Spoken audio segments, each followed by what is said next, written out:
Clowns tour in style, man, because we've got a tour blimp.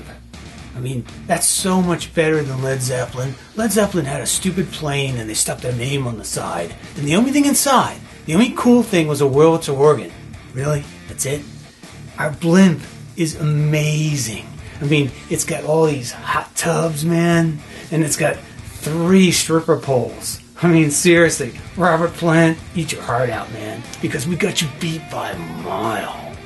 I was never really enthused about this concept, but I tolerated it, see where it would take us. I mean, it was symbolic, you know, and people would see it, and it was slow and big, and so the day in, day out life on the tour blimp was really not rocking. I got nauseous and I would vomit like all morning. And of course, you know, the tour blimp, it's just a flying chick machine, man.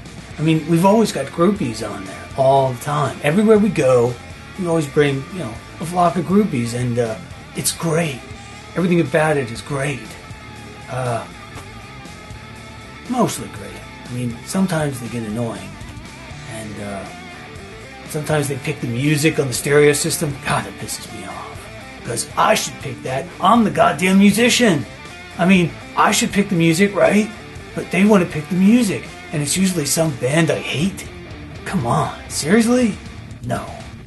And I could tell it was like alternating, like there would be some alcohol puke, and then it would switch over to like the air sickness puke, and then back, and like, you know, like cows have multiple stomachs. Like I felt it wasn't a bad thing. Like I felt like I was sort of accessing my inners with the puke. So it was productive.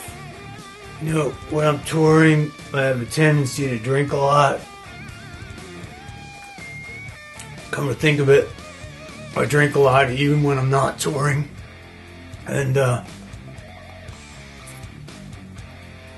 it's never affected me. I mean, sometimes I throw up a lot. And, you know, as anybody knows who follows the Ass Clowns, me and Dave Grohl of the Foo Fighters hate each other. It's not news, man.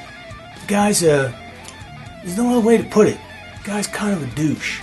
I mean, you know, we tried to work together in the 90s, right? Late 90s. We were going to record something, and, you know, and it fell apart. It fell apart because of Dave Grohl, not because of me.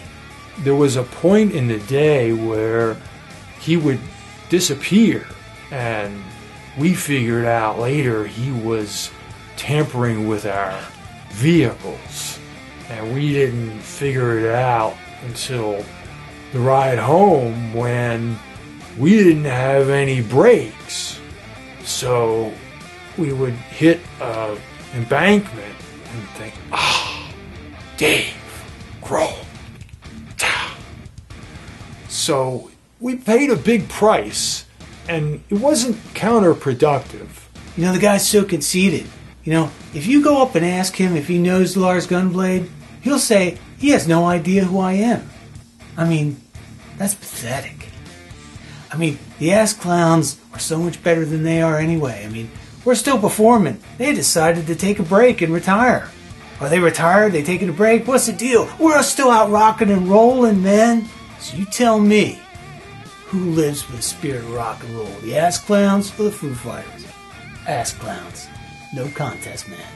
Of course, the big fiasco that happened recently was I opened a strip club, you know, and it was called, you know, Take It Off Bitch Strip Club. I mean, some people didn't like the name.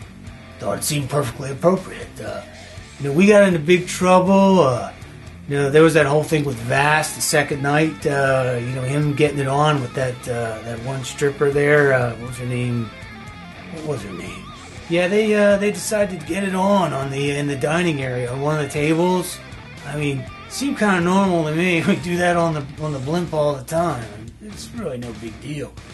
Turned out that there was a lot of controversial about it. But the people who were paying and watching, the people who wanted their money back, that they didn't think it was that I was the show that they were expecting. They didn't want to pay for that. So there was that part. But some people, people didn't like that kind of thing, and the local police said it was against the law. I mean, yes, Johnny Law telling us what to do and what not to do, reaching over into our personal lives and telling us what we can't do. I don't agree with that. And then, of course, we get shut down. We get totally shut down. So now the public cannot enjoy the Take It Off Bitch strip club. And that's a shame.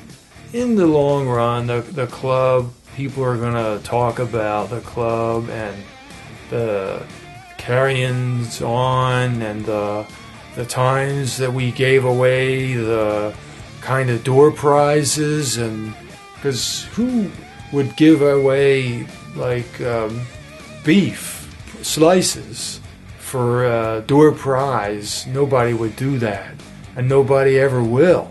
See, that's what was so original and creative, that we would give out sliced raw meat for people to put in their pockets and just forget about.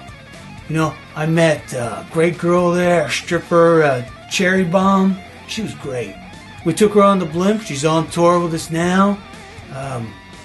She's been in the hospital. She had some kind of problem down there, and it might be something I'm worried about, because it kind of hurts when I urinate now, so there might be something I gotta worry about. I don't know, but it's happened before. In fact, it's happened a lot, actually. I mean, I guess that could have something to do with all the groupies.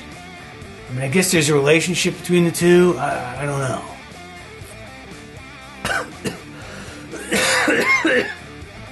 Oh, it's good. It goes down smooth. Weird things happen when you're on tour, right? As a rock band. Things that don't happen to everybody. Like, we were leaving a concert once. I think it was at Consumption Auditorium. And I was driving somebody's car. The band was in the back seat, smoking up, no doubt. And, I ran over this guy. He came out of nowhere, ran over him. It was his damn fault. It wasn't my fault. Why'd he get in my way? Doesn't he know who I am?